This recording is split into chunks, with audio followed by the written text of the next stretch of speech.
عزیز دوستو، بزرگوں اور بھائیوں، اللہ تعالیٰ نے قرآن مجید میں ارشاد فرمایا کہ وَبَشِّرِ الَّذِينَ آمَنُوا وَعَمِلُوا الصَّالِحَاتِ، اے محبوب علیہ السلام خوشخبری دے دیں ان لوگوں کو جو ایمان لائے اور جنہوں نے نیک اعمال کیے، اَنَّ لَهُمْ جَنَّاتٍ تَجْرِي مِن تَحْتِهَا الْأَنْهَارُ،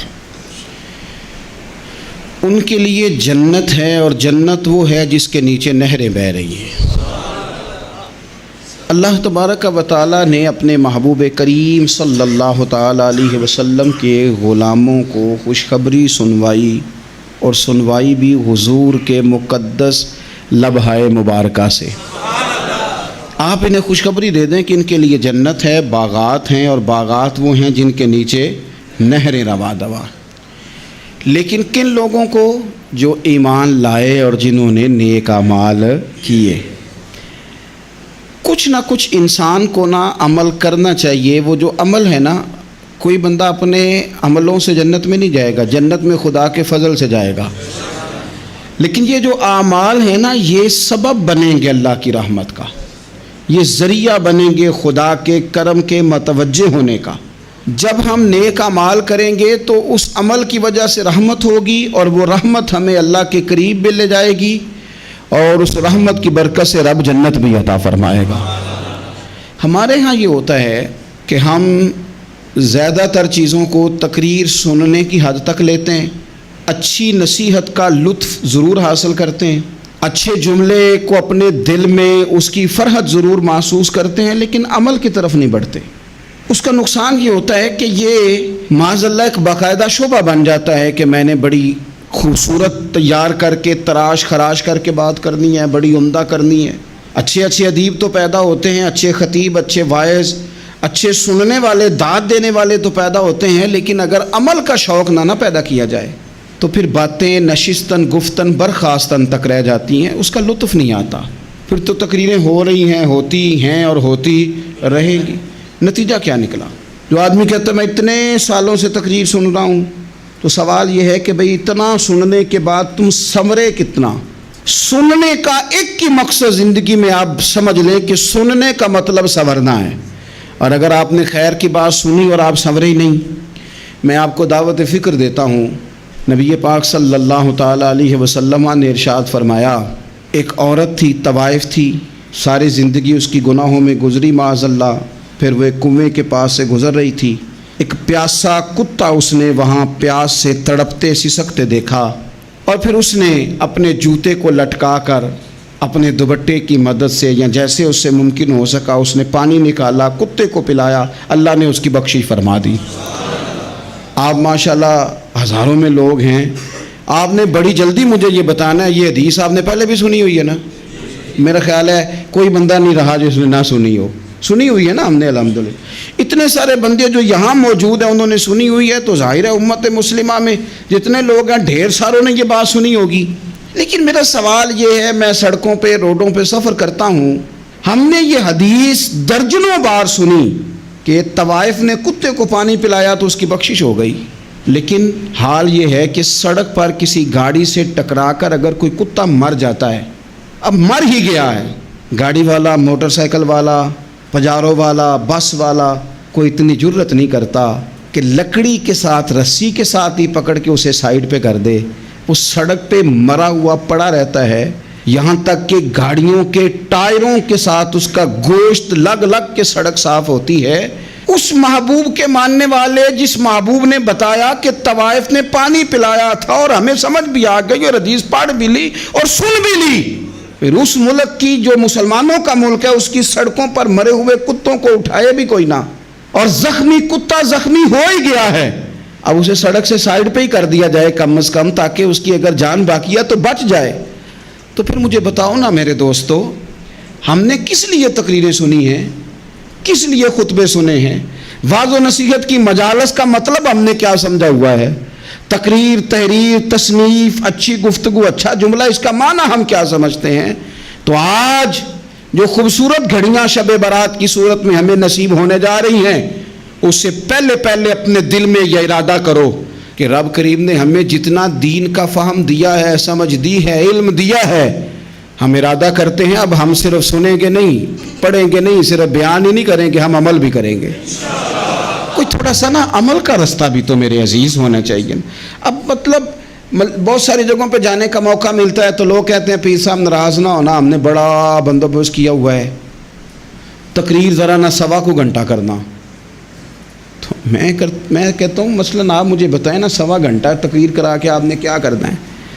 اگر تو آپ نے اس لیے بلایا ہے کہ جناب ایک بات سنیں گے، ایک واعظ ہوگا، سر دھنیں گے، تو وہ تو مجھے آتا ہی نہیں، تو میں تو مختصر بات کروں گا اور اتنی کروں گا جس کی ضرورت محسوس کروں گا۔ لمبی چوڑی تقریروں کا کیا مطلب ہے؟ ہم کیا چاہتے ہیں سوائے اس کے کہ جناب بات بڑی اچھی کانوں کو لگ رہی ہے، مزہ بڑا آ رہا ہے، تو آپ نے لیا کیا؟ نتیجہ کیا نکلا؟ میرے رسول پاک علیہ السلام کے صحابہ جو حضور سے نصیحتیں لیتے تھے وہ کیسی تھی؟ حضرت عبداللہ بن بصر رضی اللہ تعالیٰ عنہ حاضر بارگاہ ہوئے، آ کے عرض کی یا رسول اللہ صلی اللہ علیہ وسلم، میں آیا ہوں سونے، پتہ نہیں دوبارہ آ سکوں کہ نہ آ سکوں، حضور پتہ نہیں موقع ملے نہ ملے، ایک بات مجھے بتا دیں، میں اس پہ عمل کروں گا، میری زندگی بھی بن جائے اور آخرت بھی بن جائے۔ تو کریم محبوب نے فرمایا عبداللہ زبان کو خشک نہ ہونے دینا، اس کو تر رکھنا۔ تر حضور کس چیز سے؟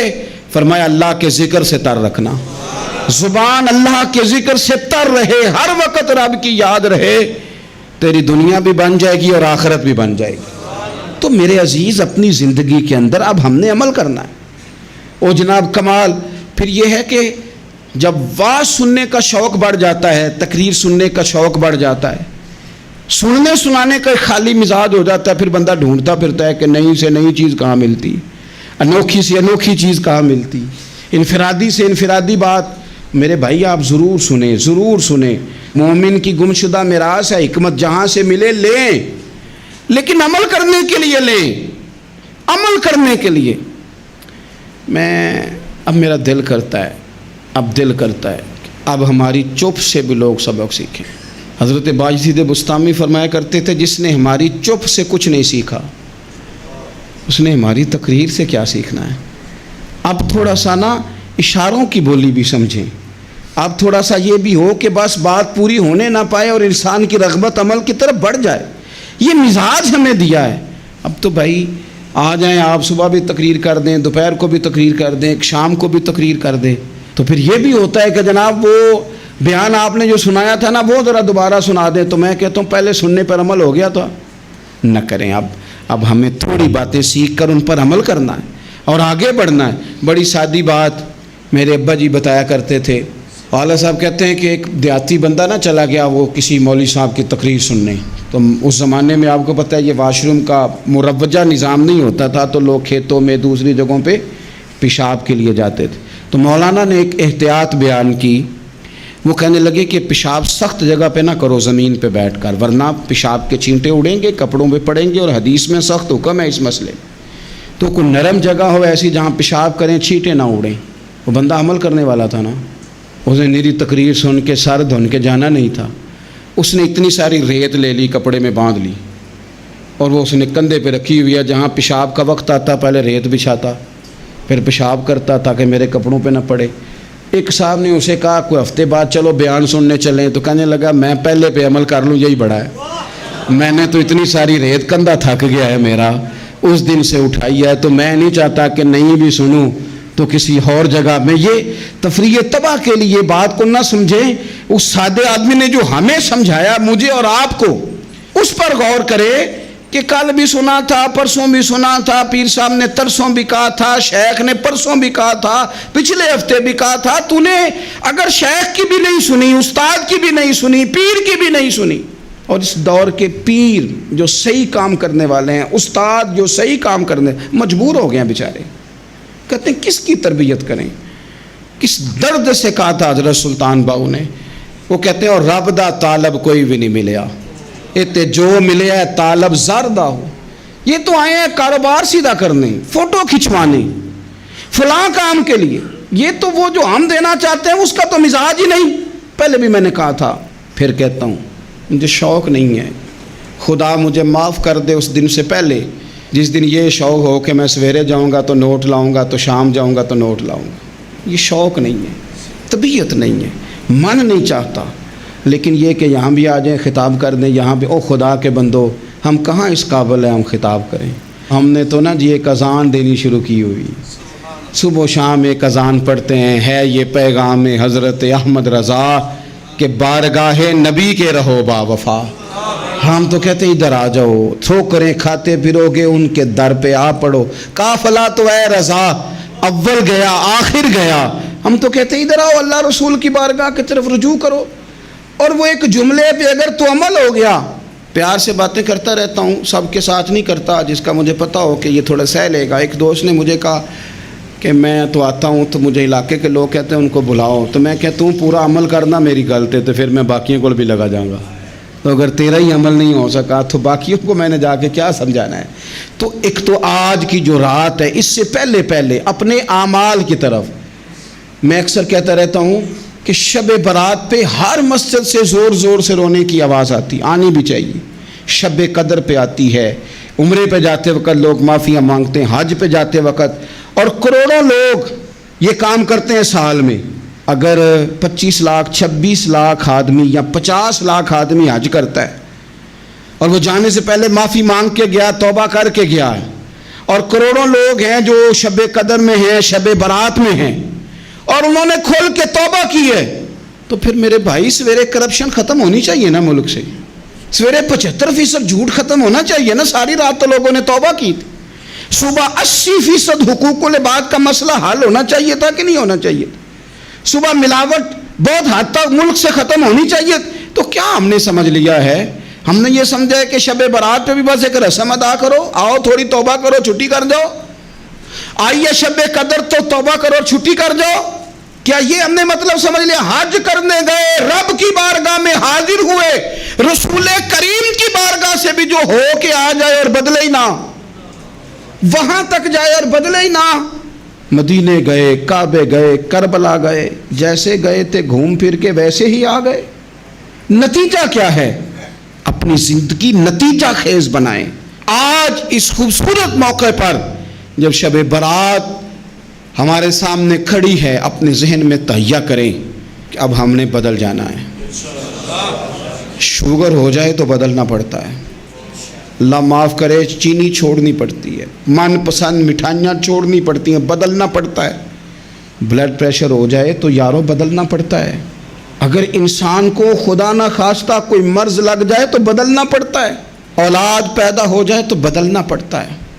گھر میں بیٹیاں پیدا ہو جائیں تو بوڑھے باپ کو بدلنا پڑتا ہے۔ بال سفید آ جائیں تو پھر بھی تو بدل جانا چاہیے نا۔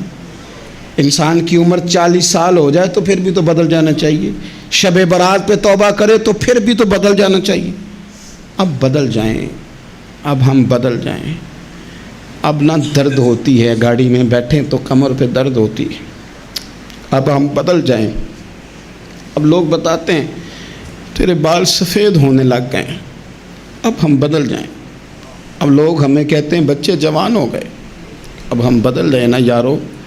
اب لوگ ہمیں کہتے ہیں کہ اوخو اب تو آپ اٹھتے وقت زمین پہ پہلے ہاتھ رکھتے ہیں پھر اٹھتے ہیں، اب بدل نہ جائیں۔ اب محسوس ہوتا ہے کہ نیند گہری نہیں آتی، اب محسوس ہوتا ہے کہیں کہیں جسم میں تکلیف ہے، اب بدل نہ جائیں۔ اب نہ کئی کلاس فیلو چلے گئے دنیا چھوڑ کے، بدل نہ جائیں۔ اپنے بہن بھائیوں میں سے کئیوں کا جنازہ پڑا، بدل نہ جائیں۔ ہم میں سے کئیوں نے ماں باپ دفن کر دیے، پھول ڈال دیے قبروں پہ، بدل جائیں۔ اب وقت تھوڑا رہ گیا، اب کچھ تبدیلی کی طرف آئیں، اب توبہ صحیح والی کر لیں، اب استغفار دل سے پڑھ لیں، اب تبدیل ہو جائیں، اب اپنے اندر باہر کچھ تبدیلیاں لائیں، اب اپنے ظاہر اور باطن کو سنواریں۔ اب اللہ رسول کی بارگاہ میں جانا ہے نا، تو کوئی ایسا نہ ہو شرم آئے حضور کے سامنے کھڑے ہوتے، حیا آئے نبی کریم کی بارگاہ میں کھڑے ہوتے۔ اب کچھ تبدیلی لائیں، آج ارادہ کریں کہ آج جو توبہ کریں گے وہ صحیح والی کریں گے، آج جو وہاں استغفار کریں گے اللہ کے حضور حاضر ہو کے تو وہ صحیح والا کریں گے۔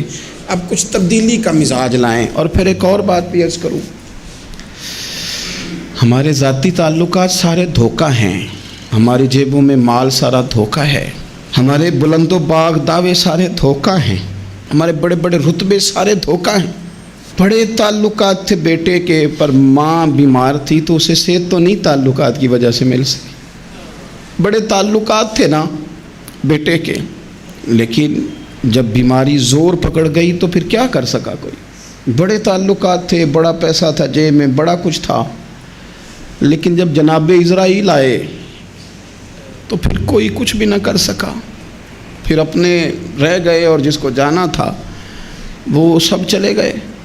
تو یہ جتنی چیزیں ہیں نا، یہ کچھ نہیں ہیں، یہ دھوکہ ہے۔ سچ صرف اللہ رسول کی ذات ہے، حقیقت صرف دین ہے، اصل صرف وہ بارگاہیں ہیں۔ دھوکے میں نہ زندہ رہو، چھوڑ دو یہ بات کرنی کہ بڑے تعلقات ہیں، چھوڑ دو یہ بات کرنی کہ بڑا پیسہ ہے، چھوڑ دو یہ بات کرنی کہ برادری قبیلے علاقے میں بڑا، اور کچھ بھی نہیں ہے۔ کل من علیہ فان، ہوئے نامور بے نشاں کیسے کیسے۔ دیکھو زمین کھا گئی، نوجوان کیسے کیسے۔ میں مولانا نورانی کی قبر پہ کھڑا تھا تو میں کہہ رہا تھا مقدور ہو تو خاک سے پوچھوں کہ اے لئیم تو نے وہ گنج ہائے گرا مایا کیا کیے؟ اتنے بڑے لوگ تو لے گئی، اتنے بڑے لوگ قبروں میں کدھر گئے؟ سلطان محمود غزنوی کہاں ہیں؟ شہاب الدین غوری کہاں ہیں؟ وہ لوگ جو میدانوں میں آ کے صرف ان کا نام لیا جاتا تھا تو دنیا کانپ جاتی تھی، وہ کہاں گئے؟ اٹھ گئے سب لوگ، چلے گئے، ختم ہو گیا معاملہ۔ وقت اب ہماری طرف بڑھ رہا ہے، اب تیزی ہے، اب پیغام اجل آیا، کئی ہمارے ارد گرد سے اٹھا کے لے گیا، اب ہمیں بھی تو واپس لوٹنا ہے نا، تو کچھ تیاری کر لیں، کچھ ارادہ کر لیں۔ اور بارگاہ رب رسول کی اس طرح کی ہے کہ بس جانے کی دیر ہے، بس صرف جانے کی دیر ہے، صرف جانے کی۔ اور اللہ رسول کی بارگاہ دوستو وہ والی ہے کہ جہاں نا زیادہ منت بھی نہیں کرنی پڑتی۔ وہ جو 4-5 لوگ تھے نا مکہ مکرمہ میں، انہوں نے بہت ہی اسلام کی مخالفت کی حد کر دی تھی، ان کے لیے حکم ہوا تھا جہاں ملے قتل کر دو۔ اکرمہ تھے، ابن قتل تھے، کچھ اور لوگ تھے، تو پتہ ہے ان کو کسی نے مشورہ کیا دیا تھا؟ کسی کافر نے مشورہ دیا، پر پتہ صلاح کیا دی تھی؟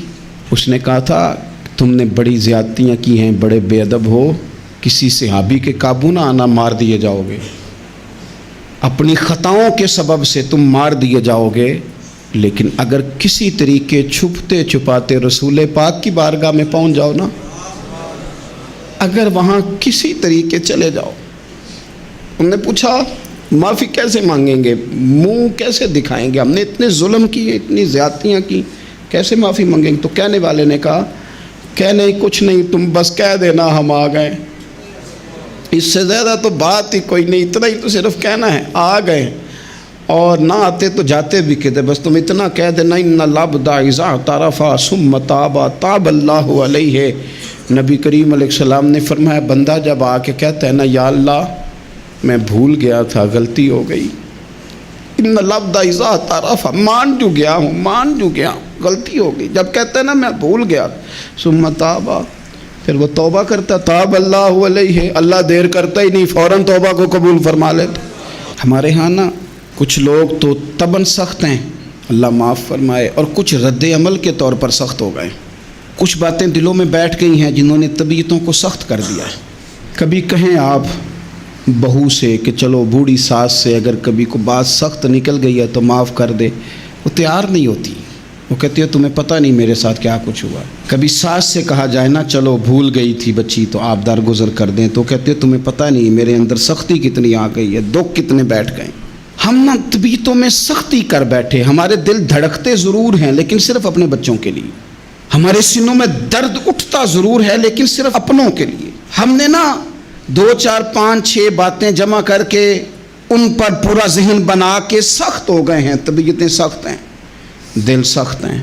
میرے نبی پاک صلی اللہ تعالی علیہ وسلم نے فرمایا، یہ حدیث مسلم شریف میں موجود ہے، فرمایا جنت میں وہ لوگ داخل کیے جائیں گے جن کے دل چڑیوں کی طرح نرم ہیں، نرم دل کے لوگ، معاف کر دینے والے، جلدی مان جانے والے۔ ایک صاحب تھے اپنے بھائی سے ناراض ہو گئے اور انہوں نے رشتے سے انکار کر دیا. پہلے ان کے بیٹے کی وہیں پہ نسبت تھی, انکار کر دیا.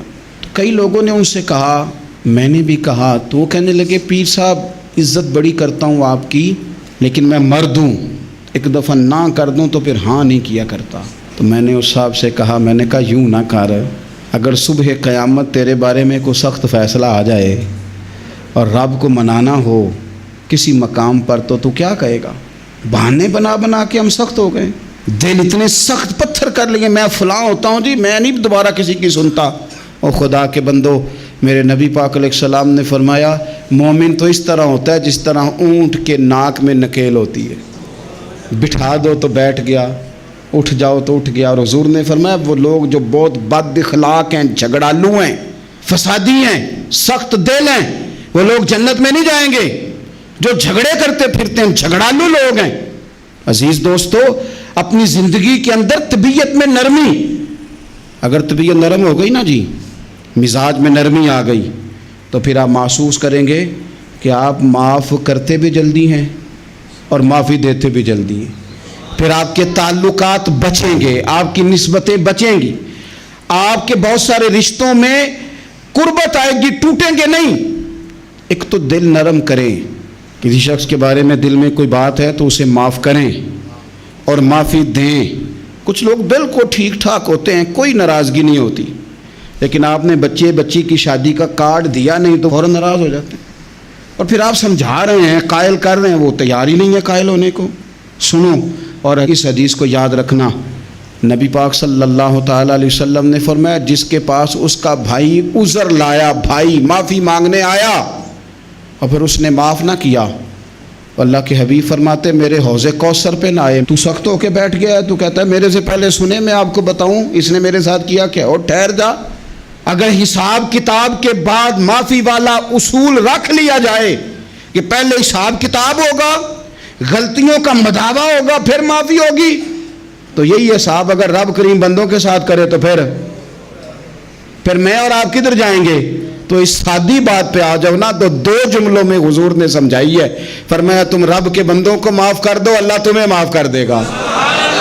تو آج کی شب سے پہلے, آج کے دن سے پہلے, رمضان المبارک کے تشریف لانے سے پہلے اپنی طبیعت کے اندر ایسا ذوق لائیں, ایسی طبیعت لائیں کہ ہم نے معافی دینی بھی ہے اور معافی لینی بھی ہے. بعض اوقات ہم رسم ادا کرتے ہیں شب برات سے پہلے, یہ سوشل میڈیا پہ چل گیا, فلانے کو فلان کہہ دیا, اگر کوئی کبھی ہوئی نا تو معاف.